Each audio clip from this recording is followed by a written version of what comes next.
Secret. Parang kulang, di ba? Oo, nagdagan mo. I think it's look better now. Oh, I'm Bakit? Oh my God, nandiyan na si Sir!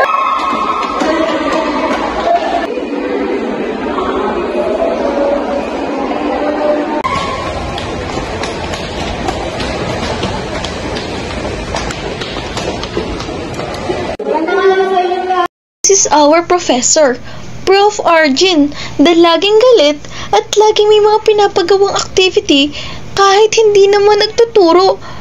Eh, nanghuhula lang naman siya ng grade. Joke lang. Baka ibagsak pa ako dyan eh. Di ba may nagawa ko sa yung takdang aralin? Yes, sir. Okay,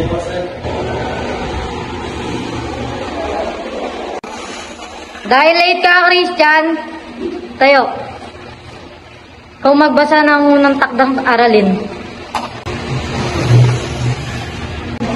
Ayan si Christian, ang laging late sa klase.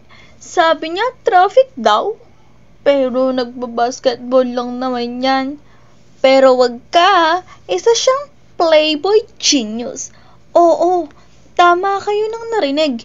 Genius. Na para siyang si Google na laging may sagot. Ng kapangyarihan. Tinatalakay sa kabanatang ito ang sa pinangarap-aralan ng kapangyarihan sa lipunan. Pinapakita kung paano inaabuso ang kapangyarihan ng mga posisyon at kung paano ito nakaapekto sa karapatan ng mga ordinaryong mamamayan.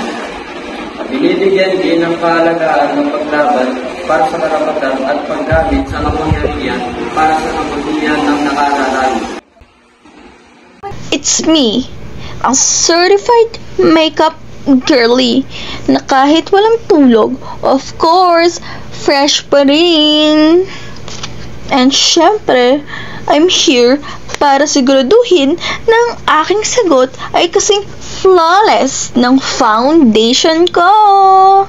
Pagkatapos ng gulo, hindi mapakalis ni Bara, kaya diretso agad siya sa lab niya. Ano lab?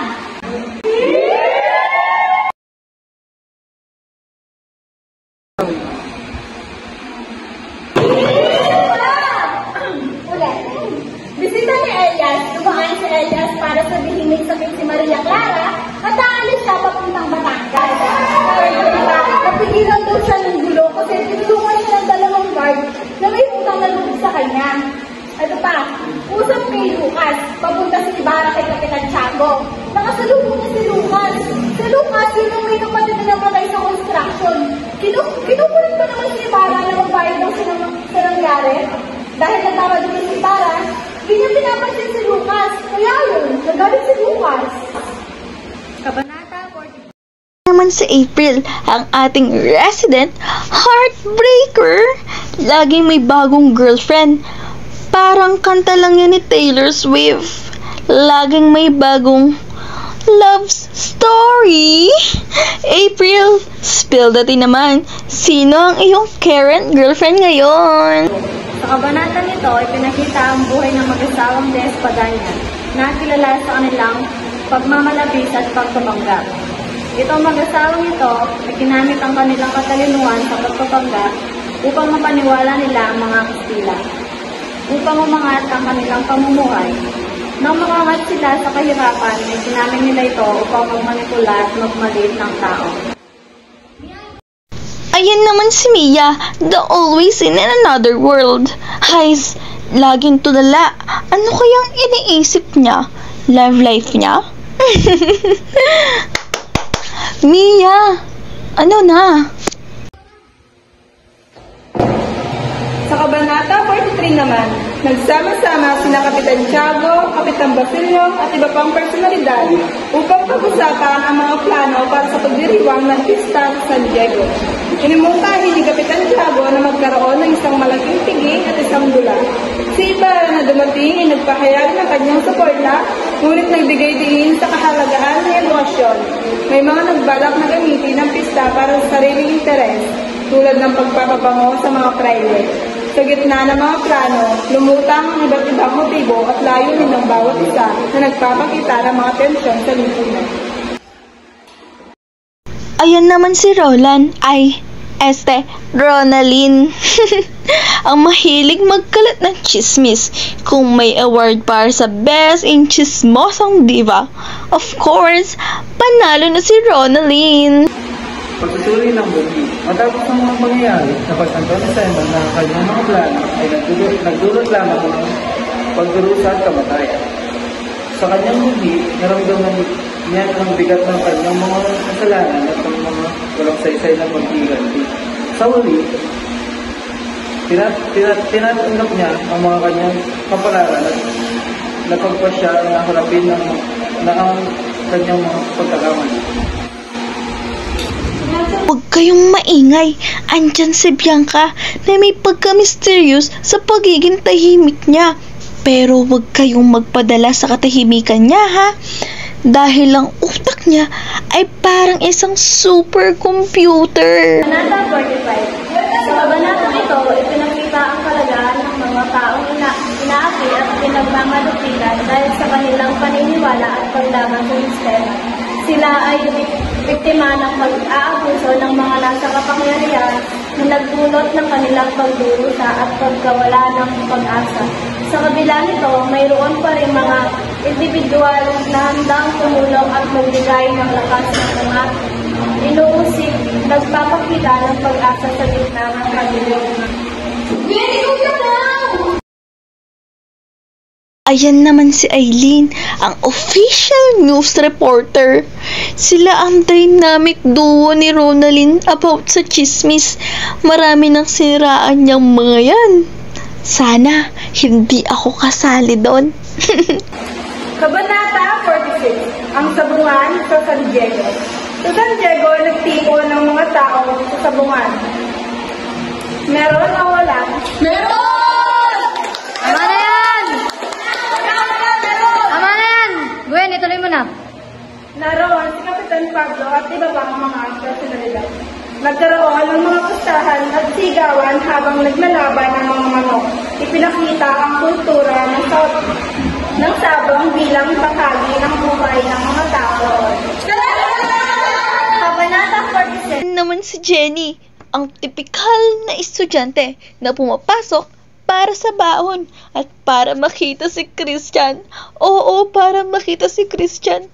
Dahil gusto ni Jenny si Christian. Oh my God! Sa isang marangyang bahay, nagkita sina Senyora Mercedes na mapagbigay at Senyora Consuelo na nagpapahalaga sa yaman.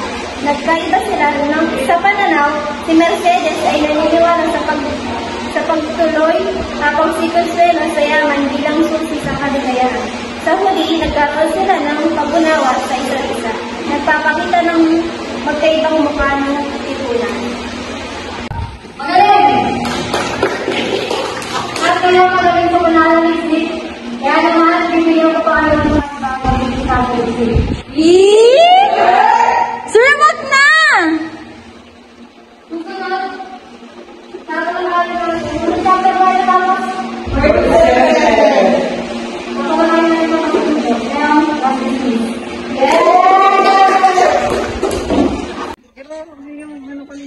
Wait. Nagawa niyo ba yung pinapagawa ni Sir? Yung research? Oo. Ay, hindi pa. Hindi na lang natin gawin kila Rona. Sino si Rona? Si Roland. Ay, wait. Tawagan ko. Sige.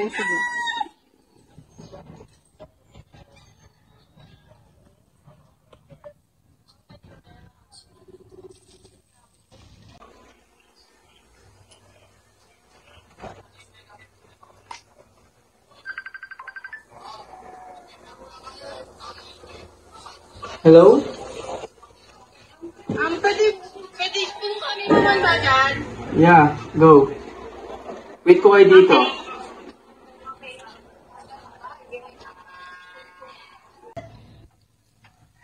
Malayo pa ba yung pinarona? Masakit na yung pa ako. Malapit na lang. Oo nga, masakit na din yung pa ako eh. Malayo pa ba yung pinarona? Masakit na yung pa ako. Malapit na. Oo nga, masakit na yung pa ako. Ano ba yung pinarona? Rona? Rona? Rona? Yes? Dito, pasok kayo. Ang lalaki pa rin.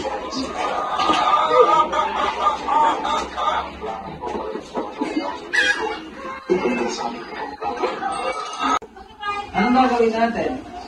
Yung research natin sa Rizal. So guys, ibibigay ko na yung mga part nyo. Kabanata 48, Hiwaga, Bianca, sa iyon. Kabanata 49 naman, Hilig ng Inuusig. Sa iyon ni ano. Kabanata 50, Ugat ni Elias, sa iyon, Ben. Kabanata 51, Mga Pagbabago, April, sa iyon na. Kabanata 52, Bara ng mga patay at mga anino, sa iyon, Jenny. May nakita na ako. O siya, basahin mo, go. Kabanata 48, Hiwaga. Naglayag sina Elias at Ibarra, ikinuwento ni Elias ang kanyang trahedyang pamilya dahil sa kasalanan ng mga ninuno ni Ibarra. Sa kabila nito, hindi siya naghangad ng paghihiganti kundi pagbabago ng nag-alok si Ibarra ng tulong, ngunit nagbabala si Elias sa kanyang tungkol sa mga kaawan. Kabanata 49, Tinig ng mga Inuusig. Sa kabanatang ito, nagkaroon ng pag-uusap si Elias at Ibarra tungkol sa mga hinaing ng mga inapi. Ipinahayag ni Elias kay Ibarra ang mga karaingan ng mga sawimpalad, tulad na labis na pagbubuwis, kawalan ng katarungan, at pang-aabuso ng mga may kapangyarihan. Sinabi ni Elias na ang mga hinaing na ito ay hindi lamang mga individual na kaso, kundi mga sintomas ng isang malalim na problema sa lipunan. Iminungkahi ni Elias na dapat pakinggan ni Ibarra ang tinig ng mga inuusig upang maunawaan ang tunay na kalagayan ng bansa at makatulong sa pagligtas ng kanilang mga problema. Kabanata 50, Ugat ni Elias. Si Elias, isang binatang nagmula sa Bulacan, ay may matinding pagmamahal sa kanyang bayan.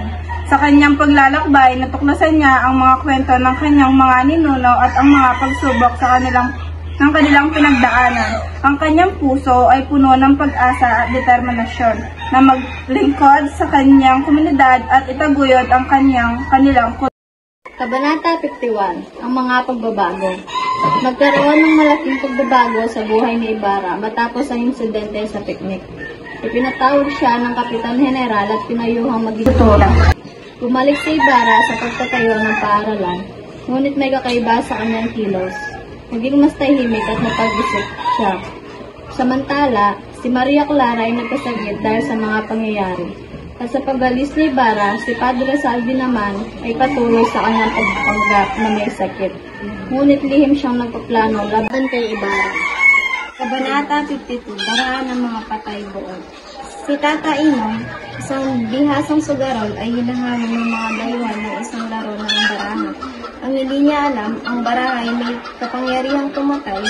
Bawat bunot, may buhay na nawawala sa pamilya niya. Sa huli, halos lahat ay nasawi. Nagpapakita ng panganib ng sugal at halaga ng buhay. Magaling talaga kayo? Perfect! O siya, bye guys. Ingat, ingat. Ingat guys.